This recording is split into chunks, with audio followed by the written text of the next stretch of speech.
Have you ever stopped to think that maybe, just maybe, everything we're usually told about money, success, getting financially secure, it might just be one way of looking at things? Mhm. What if those standard paths, the ones most people follow, aren't really the only way? Or maybe not even the best way to get truly free, financially speaking. That is exactly the kind of provocative thinking that's really at the core of our deep dive today. Okay. We're cracking open a book that, well, it really shook things up for millions globally. Yeah. Robert T. Kiyosaki's Rich Dad, Poor Dad. Ah, yes. A classic. Definitely. It came out originally back in 1997, and it became, well, way more than just a book, didn't it? Oh, for sure. It's this global phenomenon, Yeah. sort of personal finance, sort of self-help. It's sold, get this, over 40 million copies worldwide. Wow. Yeah, translated into tons of languages. Yeah. And it really cemented itself as like a foundational text, especially, for the FIRE community. Right. Financial independence, retire early. Makes sense. Exactly. And it pulls off this huge impact with it feels like a really simple story, almost semi-autobiographical. Kiyosaki sets up this really interesting contrast. It's kind of the main tension, I think, between these two father figures he had. Right, the two dads. Yeah, you've got his poor dad, that's his actual dad, highly educated, believed in degrees, job security, working for your money. The traditional path. Totally. And then there's the rich dad, his friend's father. And he pushed this totally different idea. Financial education, becoming an entrepreneur, and the big one, having money work for you. And that contrast, that's where it really hooks you, I think. It starts messing with your head in a good way. Yeah. So our mission with this deep dive today, we want to pull out the really key insights, maybe some surprising facts from this super influential book. Right. The idea is to give you, the listener, a kind of shortcut. So you're clued in on a book that's kicked off so many conversations around the world about wealth and school and investing. We're going to unpack the main ideas, look at what people really love about it, its strengths, but also, tackle the criticisms too. Gotta have balance. Exactly. And figure out its legacy, where it fits maybe in your own financial learning. Okay, let's unpack this then. Here's where it gets really interesting. To really get Kiyosaki, we need to dig into these core ideas he presents. We mentioned the mindsets, it's huge. Then there's his famous definition, asset versus liability. Simple, but wow. Yeah, that's a big one. And why he pushes financial literacy so hard, often over, just standard schooling. Where do you think he first starts to, crack open how we normally think about money? Well, I think he fundamentally argues it's not just about the paycheck, right? It's about your whole perspective, how you're wired to think about money. Okay. And maybe the most radical part is this idea that most people are trapped, not just by their situation, but by the fear of not having enough. Right. Fear drives a lot. Yeah, and that fear pushes them towards security, which sounds good, but he argues it's limiting. Kiyosaki's Rich Dad, he flips that. He frames wealth as coming from, courageous thinking. Interesting. Seeing opportunities where others just see risk, and actively going out and learning about money instead of just aiming for job security. It's moving from a scarcity view to an abundance view, but one built on knowledge. That's a really powerful way to reframe it. It makes you ask, why doesn't regular school teach this stuff? Yeah, exactly. Kiyosaki hammers that point home. Schools teach you how to be an employee, maybe, but not how money actually works. We leave unprepared, which leads right into maybe the book's biggest aha moment for so many readers. That crystal clear difference between assets and liabilities. Okay, yeah. How does he make that click? Because those terms can sound kind of dry, He just cuts right through the financial jargon. He basically says, look, an asset, simple. It puts money in your pocket. His classic example is buying a rental property. You buy it, tenants pay rent, money comes in your pocket each month passively. That's an asset. It's all about cash flow in. Okay, rental property, clear asset. Got it. But what about, say, the house you live in? Most people think of their home as their biggest asset, right? But Kiyosaki, he pushes back on that, doesn't he? Oh, absolutely. That's probably one of his most controversial points. I bet. So Kiyosaki's Rich Dad defines a liability as, you guessed it, anything that takes money out of your pocket. Okay, makes sense. And the example he often uses is buying a shiny new car on a loan. It feels like something valuable, an asset maybe. Yeah, sure. But Kiyosaki's focused purely on cash flow. Is it losing value? Yep. Cars depreciate. Are you making payments? Money going out? Yep. So liability. Huh. And yeah, he applies that exact same cold logic to your primary home. If it's not generating income for you, if you're paying the mortgage, Property taxes, upkeep, repairs, money's flowing out. So liability, even your own home. According to his definition, yes. Now, obviously, the real world is, more complex. A car could be an asset if you use it for a business that makes money. Right. Sure, like a delivery driver or something. Exactly. But the book's power isn't really in the absolute definitions. It's in forcing you to adopt that cash flow perspective, to really question what truly builds wealth versus what just looks like it. It makes you rethink everything. It really does. It forces you to look at your own personal balance sheet in a totally different way. And Kiyosaki basically says, look, most of us don't get this because school just doesn't teach it. Right. So he really stresses learning this stuff yourself, financial literacy. He encourages you to understand things like basic accounting, investing principles, how markets work, even a bit of law, not just relying on that diploma. Which raises the question, okay, if school isn't teaching it, how do you learn it? And his answer is pretty counterintuitive for most people. He says, work to learn, not just to earn. Ah, yeah. Tell me more about that. He suggests picking jobs, maybe early in your career, specifically because they'll teach you valuable financial skills, even if the pay isn't the absolute highest right away. Mm-hmm. He talks about how his rich dad made him work for practically nothing sometimes just to learn the ropes of a business. Right. And he specifically points to skills like sales, marketing, managing people, because those are the skills that help you actually create income and build systems, not just manage a paycheck. It's like building your entrepreneurial muscles. That makes a ton of sense if you want to be an entrepreneur, yeah. And he connects all this back to that idea he calls the rat race. Oh, yeah, the rat race. Very vivid concept. Super vivid. He paints this picture of how most people get stuck, right? You work hard, maybe get a raise, earn more, but then your spending goes up too. You buy a bigger house, a nicer car. He calls it lifestyle inflation. Yep. Keeping up with the Joneses, basically. Exactly. And you end up trapped. You have to keep working just to pay for the lifestyle you've built. He argues real financial freedom means breaking out of that cycle. And how do you break out?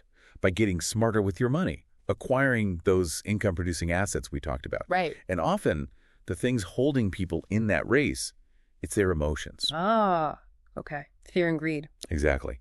He talks a lot about how fear and greed really drive most people's financial choices. Rich Dad teaches him it's not just about knowing what to do, but recognizing those emotions in yourself. Learning to overcome that paralyzing fear of losing money, which stops so many people from ever even starting to invest. Totally. And also resisting that greed that makes you chase after, quick, risky wins that often blow up. Yeah. Kiyosaki emphasizes that wealthy people aren't just smart about money. They're good at managing their own psychology, especially when things get shaky in the market. That focus on the mental game, it's subtle, but really, really important. Definitely. Okay, so we've dug into the core ideas. Now, when we do a deep dive like this, we always look at the strengths. And Rich Dad, Poor Dad, it clearly has some big ones that resonate. Oh, absolutely. Yeah. No question. I think one of the most obvious ones, and why it caught on so well, is just how simple and engaging it is to read. Yeah, it's not intimidating. Not at all. It feels more like reading a story. He makes these potentially complex financial ideas feel really accessible, even if you know absolutely nothing about finance to start with. It's not some dense textbook. It's like a conversation. Right, and he uses all those examples from his childhood with the two dads. That really helps, I think. It connects the concepts to real-life situations. Makes them stick. Makes them relatable, not just abstract theories flying around. Yeah. Exactly. And that leads directly into what I think is its biggest strength, the massive mindset shift it can trigger.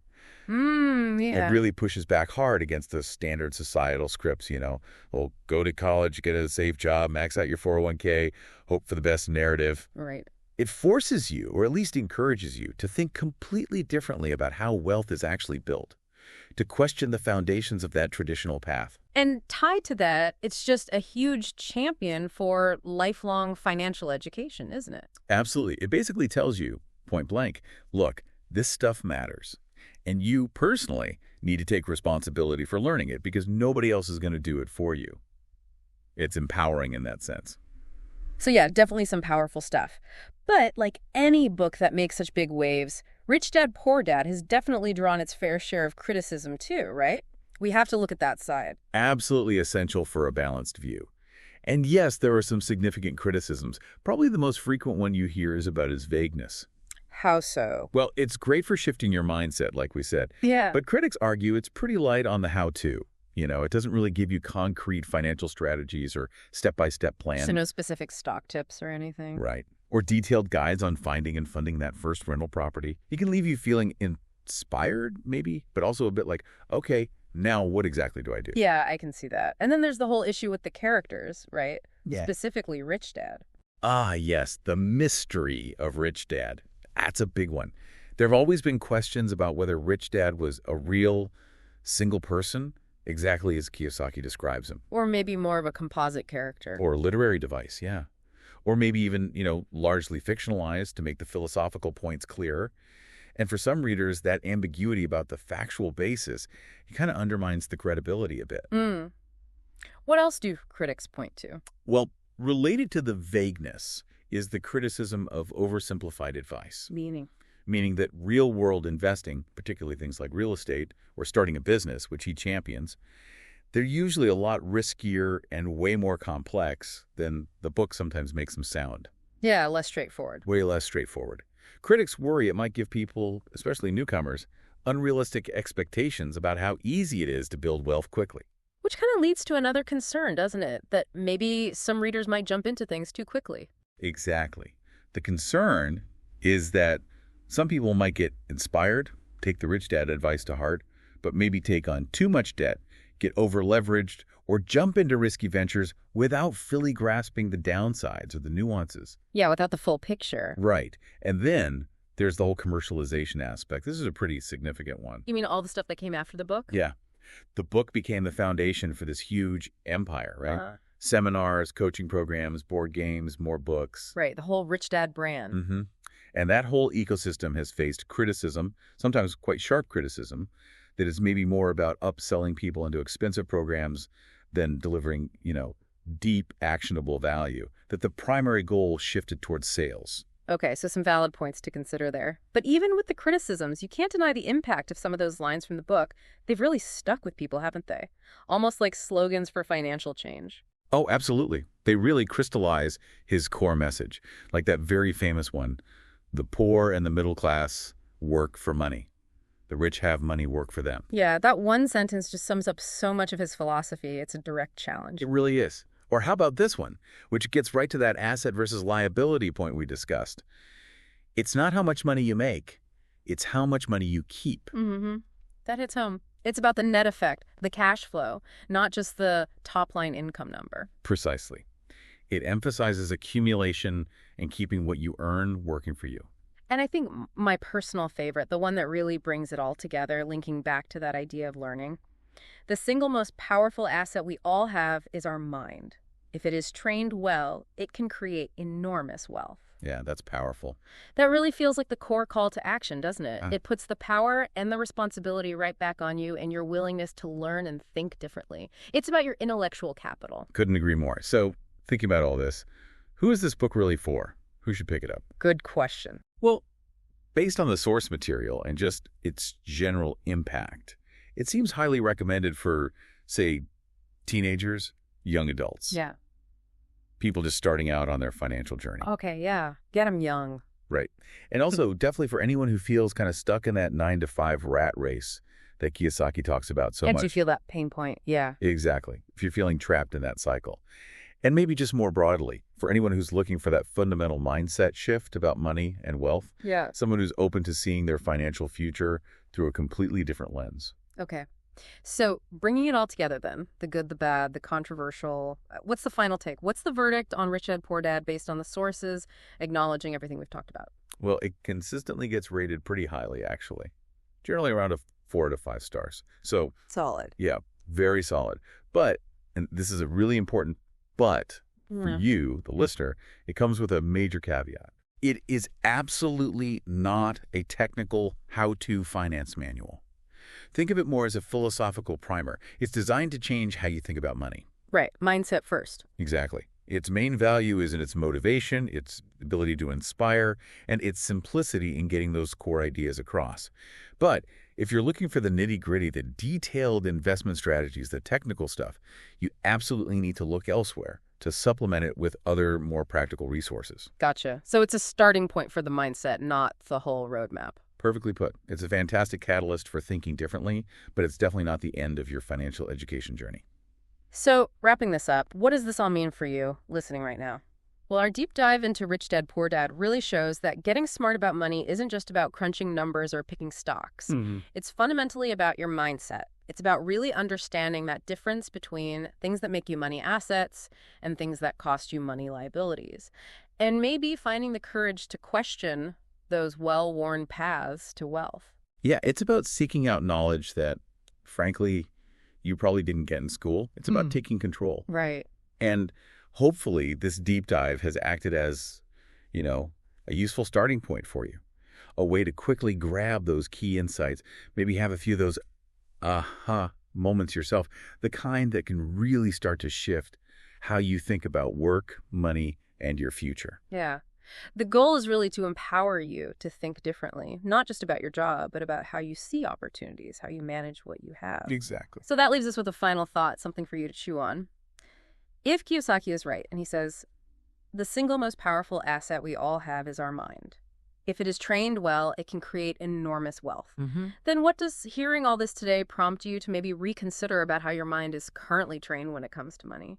Is there some piece of conventional financial wisdom, something you've always just accepted that maybe you look at a bit differently now? And what new directions for your own learning, your own financial journey might that open up for you?